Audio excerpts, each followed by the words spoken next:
एवं मंदिर के प्रांगण में उपस्थित सभी महानुभाव को मेरा सादर जय श्री।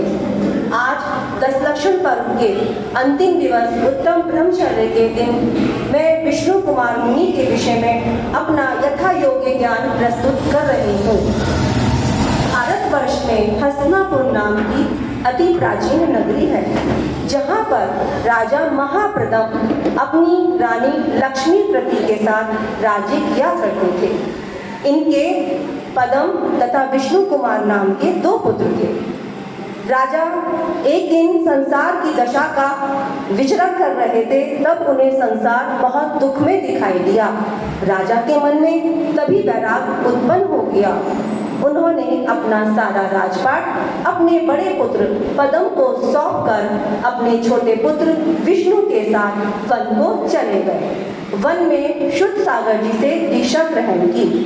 दीक्षा लेने के बाद विष्णु कुमार मुनि तप और ध्यान में लीन हो गए तथा तपश्चर्या के प्रभाव से उन्हें विक्रिया रिद्धि की प्राप्ति हुई। एक दिन राजा पद्म बहुत दुखी हुए, तो सबने सोचा राजा पद्म क्यों दुखी हैं, लेकिन पद्म राज को सारा राजपाट मिलने के बाद भी बहुत दुखी थे, क्योंकि कुंभपुर का राजा सिंहबल उन्हें बहुत कष्ट दिया करता था, समय समय पर उपद्रव किया करता था, परंतु पद्म राज उनका कुछ भी अनिष्ट नहीं कर पाते थे। राजा इसलिए बहुत चिंतित हुए। कुछ समय बाद हस्तिनापुर नगरी में उज्जैन नगरी से 4 मंत्री आए। वे चारों मंत्री मिथ्यात्वी थे, दुष्ट थे। उन चारों के नाम नमुजी, बलि, प्रहलाद और बृहस्पति था। परंतु फिर भी इन चारों मंत्रियों ने अपनी वीरता और बुद्धिमानी से सिंहबल को अपना बंदी बना लिया। बंदी बनाने के बाद इन्होंने राजा पद्म के सामने उपस्थित किया। राजा पद्म उनकी इस वीरता को देखकर बहुत प्रसन्न हुए, क्योंकि वो प्रजा के हितैषी थे। राजा पद्म ने कहा कि मैं तुमसे बहुत प्रसन्न हूँ, और उन्होंने अपने राज्य में उन्हें मंत्री का पद दे दिया। राजा बहुत ही प्रसन्न था, तो राजा ने कहा कि मैं तुमसे बहुत प्रसन्न हूँ, तुम मुझसे कुछ पुरस्कार मांग लो। लेकिन मंत्रियों ने कहा आवश्यकता पड़ने पर जैसा हमसे होगा हम आपसे पुरस्कार मांग लेंगे। अब मैं थोड़ा सा दृष्टांत उज्जैन नगरी के विषय में आपको बताती हूँ। उज्जैन नगरी में श्री वर्मा नाम के राजा राज्य करते थे, तथा जो हस्तिनापुर के 4 मंत्री थे वो पहले उन्हीं के साथ राज्य करते थे। एक दिन अकंपनाचार्य मुनि का संघ उज्जैन नगरी के बगीचे में पहुंचा। अकंपनाचार्य ने अवधि ज्ञान से जान लिया था कि यहाँ के मंत्री दुष्ट और मिथ्यात्वी हैं, इसलिए उन्होंने अपने संघ में बोल रखा था कि कोई भी मंत्रियों से बातचीत ना करे, सभी साधु चुपचाप रहें। अपने गुरु की आज्ञा पाकर सारे मुनियों ने मौन धारण कर लिया। अकंपनाचार्य के आगमन की सूचना पूरे उज्जैन नगरी में फैल गई। सभी नगरवासी हर्षोल्लास के साथ पूजा द्रव्य लेकर उनके दर्शन के लिए जाने लगे। एक दिन राजा श्री वर्मा अपने चारों मंत्रियों के साथ उनके दर्शन के लिए पहुंचे, परंतु गुरु की आज्ञा सर्वोपरि थी। सभी मुनिराज मौन धारण किए हुए थे, किसी ने भी उन्हें धर्मोपदेश नहीं दिया।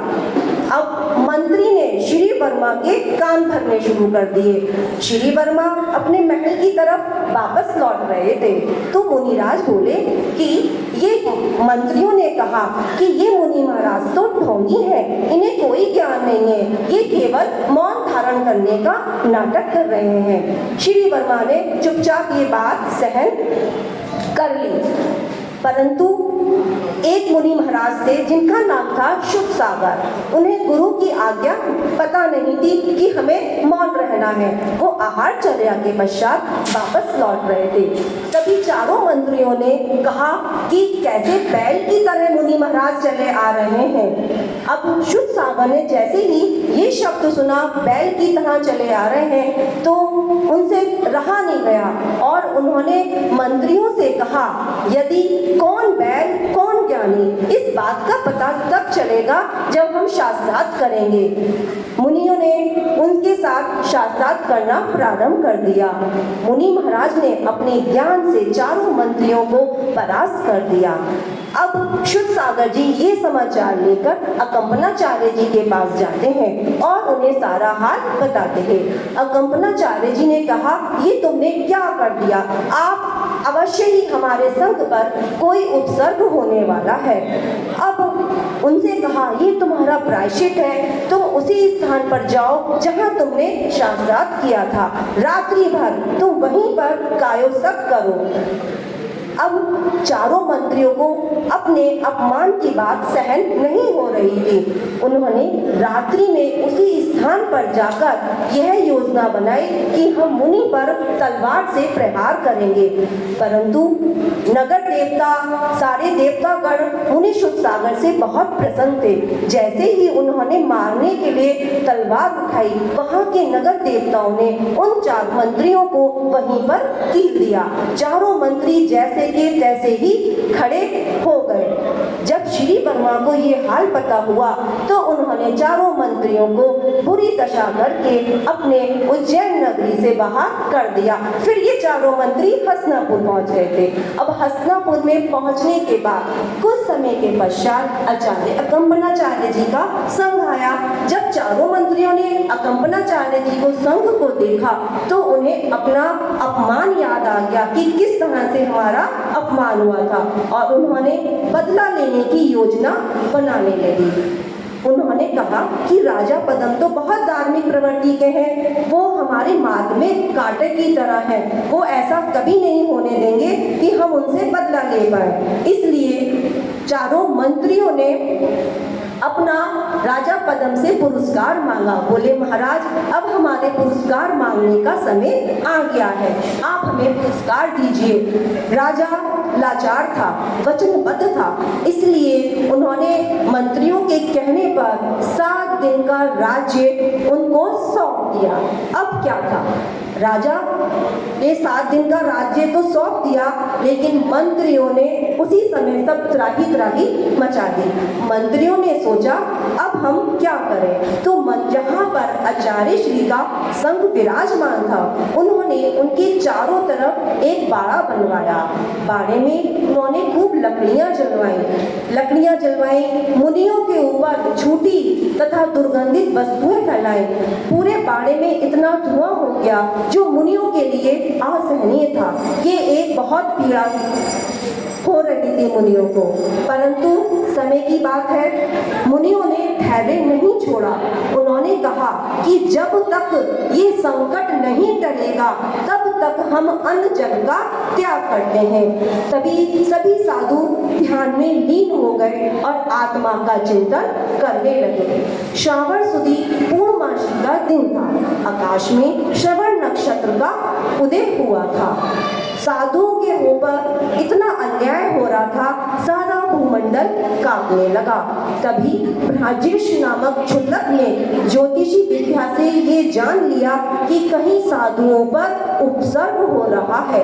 उन्होंने अपने शिष्य पुष्पदंत को बुलाया और कहा कि तुम विष्णु कुमार मुनि के पास जाओ और उन्हें सारा हाल सुनाओ, क्योंकि विष्णु कुमार मुनि विक्रिया रिद्धि के धारक हैं। परंतु विक्रिया रिद्धि के धारक हैं, ये बात स्वयं विष्णु कुमार मुनि को नहीं पता थी। उन्होंने अपनी परीक्षा स्वयं ली। उन्होंने जैसे ही अपना हाथ बढ़ाया, वो हाथ बढ़ता ही चला गया। विष्णु कुमार मुनि ने कहा, अरे ये क्या हुआ? तो वो समझ गए कि मुझे विक्रिया रिद्धि उत्पन्न हुई है। उन्होंने अपने हाथ को समेटा और राजा पद्म के पास पहुंचे। राजा पद्म से कहा कि तुमने ये क्या अनर्थ कर दिया, हमारे मुनियों पे इतना उपसर्ग हो रहा है। राजा पद्म लाचार थे, बोले, महाराज मुझे क्षमा करो, मुझे नहीं पता ये मुझसे कैसे हो गया, परंतु अब आप ही इस उपसर्ग को दूर कर सकते हो। अब विष्णु कुमार मुनि ने कहा कि उन्होंने एक ठिगने 52 ब्राह्मण का रूप धारण किया। धारण करने के पश्चात वो उसी स्थान पर पहुंचे जहां मुनियों पर उपसर्ग हो रहा था। उपसर्ग होने के बाद उन्होंने राजा बलि मतलब जो बाड़ा था वो जब भजन गाते हुए यज्ञ करते हुए सुंदर सुंदर आवाज में जा रहे थे, तब बलि बोला, ये कौन सा ब्राह्मण है, इसकी इतनी मधुर आवाज है, ये इतने अच्छा मंत्रों का उच्चारण कर रहा है। बलि उनसे बहुत प्रसन्न हो गया। तो बलि ने कहा, हे ब्राह्मण, तुम मांगो मुझसे क्या मांगते हो? ब्राह्मण ने कहा, मैं तो बहुत गरीब हूँ, मुझे कुछ नहीं चाहिए, आप बस मुझे 3 पग भूमि दे दीजिए, क्योंकि मैं अपनी कुटिया बनाकर वहीं पे प्रवास करूंगा। बलि ने कहा, कुछ और भी मांग लो। उन्होंने, नहीं महाराज, मेरे लिए इतना ही काफी है। फिर बलि ने उनको वरदान दे दिया। जैसे ही फिरने ब्राह्मण ने अब अपना असली रूप धारण किया, जो कि विष्णु कुमार मुनि थे, उन्होंने अपना पहला पग सुमेरु पर्वत पे रखा, दूसरा पग मानुषकर पर्वत पर रखा, तीसरा पग रखने के लिए मनुष्य लोक पर कहीं जगह ना बची। फिर उन्होंने बलि से कहा, अब मैं अपना तीसरा पग कहाँ रखूं? बलि परेशान था। बलि ने कह दिया, तीसरा पग आप मेरी पीठ पर रख दीजिए। जैसे ही पीठ पर उन्होंने तीसरा पग रखा और अपने शरीर को बढ़ाया, पूरी पृथ्वी कांपने लगी, सारा भूमंडल हिलने डुलने लगा।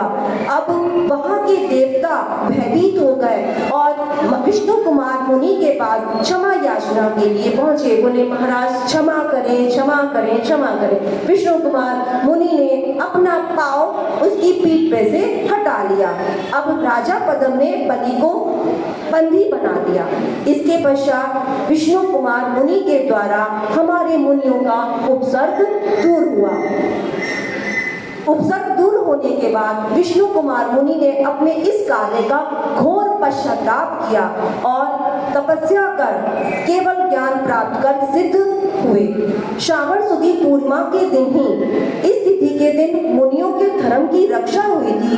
तभी से इस तिथि को रक्षाबंधन का पर्व मनाने की परिपाटी चली आ रही है। हमें भी धर्मात्मा जीवों के प्रति प्रीति का भाव रखना चाहिए। जिस प्रकार विष्णु कुमार मुनि ने वात्सल्य को पालन कर धर्मात्मा बंधुओं का उपद्रव दूर किया था, उसी प्रकार हमें भी दूसरों के हित में समय समय पर उनके दुखों में शामिल होकर वात्सल्य के अपूर्व परिचय देना चाहिए।